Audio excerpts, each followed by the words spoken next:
दोस्तों, एक लड़का एक लड़की से बेइंतहा मोहब्बत करता था, पर लड़की सिर्फ उसके पैसों से प्यार करती थी। लड़का घर से काफी पैसे चुरा लेता था लड़की को घुमाने के लिए। कुछ सालों तक ऐसा ही चलता रहा। अचानक लड़के के माँ को कुछ बड़ी बीमारी हो गई। घर में सब पैसे के मोहताज हो गए। हालात बिगड़ने के बाद भी पिता ने बेटे को कुछ नहीं बताया, सब राज ही रखा। एक दिन लड़की ने लड़के से एक आईफोन मांगा। लड़का घर आया और पिता से पैसे मांगने लगा। घर की हालत खराब थी, इसलिए पिता ने पैसे नहीं दिए। लड़के को लगा कि पिता झूठ बोल रहे हैं, इसलिए वह सुबह जल्दी उठा, देखा पिता सो रहे थे। उसने पिता के जेब से सारे पैसे चुरा लिए और बाजार जाकर एक आईफोन खरीद लिए। लेकिन बदकिस्मती से वह आईफोन उससे बीच रास्ते में ही गुम हो गया। इधर माँ की हालत बिगड़ने लगी, उधर जब लड़की ने देखा कि लड़का उसके लिए आईफोन नहीं लाया है तो लड़की उसे छोड़कर चली गई। लड़का थक हार जब शाम को घर आया तो देखा कि घर में बहुत भीड़ लगी थी, क्योंकि उसकी माँ अर्थी पर सोई थी। लड़का पागलों की तरह चिल्लाने लगा और कहने लगा, कोई तो बता दो इनकी मौत की वजह। इतने में लड़के के दोस्त वहाँ आए और उसे थाम लिया। दोस्तों ने बताया कि कुछ पैसे तुम्हारे पिता ने उधार लिए थे तुम्हारी माँ के इलाज के लिए, पर वह पैसे चोरी हो चुके थे। उन पैसों की वजह से तुम्हारी माँ का इलाज नहीं हुआ और वह मर गयी।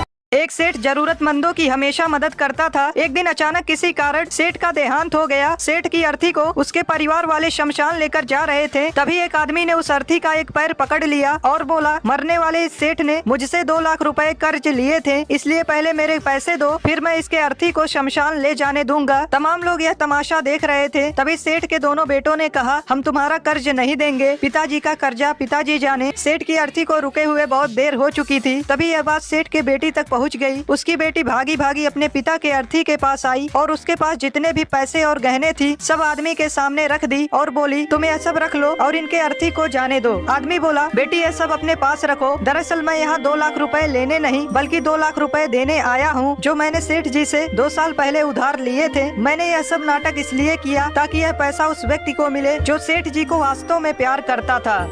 एक बार 4 आलसी दोस्त साथ में बैठकर खाना खा रहे थे। उन्होंने जैसे ही खाना खाया तो सब एक दूसरे की तरफ देखने लगे और बोले कि भाई नमक कुछ कम सा नहीं लग रहा। तो सब बोले कि हाँ भाई नमक तो कम लग रहा है। अब बात आई कि नमक लेकर कौन आएगा। अब क्योंकि चारों आलसी थे तो कोई जाना भी नहीं चाह रहा था। तभी एक दोस्त के दिमाग में आइडिया आया कि भाई एक काम करते हैं, जो सबसे पहले बोलेगा वही नमक लेकर आएगा। ये आइडिया लगा सबको बहुत अच्छा, इसीलिए चारों दोस्त अपने मुंह पर ताला लगाकर बैठ गए और वेट करने लगे कि सबसे पहले मुंह किसका खुलता है। ये चारों इतने बड़े डीठ थे भाई के बिना खाना खाए ही सो गई, लेकिन बोला कोई नहीं। अब जब सुबह उठे तो फिर से वही बवाल चालू कि पहले कौन बोलेगा। ऐसे ही करते करते इनको हो गए 4-5 दिन और बिना खाए पिए ये सारे हो गए बेहोश। जब 4-5 दिन से घर से कोई बाहर नहीं निकला तो पड़ोसियों को शक हो गया और वो दरवाजा तोड़कर अंदर आ गए और इन लोगों को देखकर उनको लगा कि ये तो मर गए। इसीलिए वह इन सबको अर्थी पर बांधकर जलाने के लिए ले जाने लगे। जैसे ही लोगों ने पहली अर्थी उठाई तो वो बंदा चिल्लाकर बोला कि भाई मैं जिंदा हूँ। और यह सुनते ही बाकी के दोस्त तुरंत बोले, सबसे पहले बोला तू अब जा नमक लेकर आ।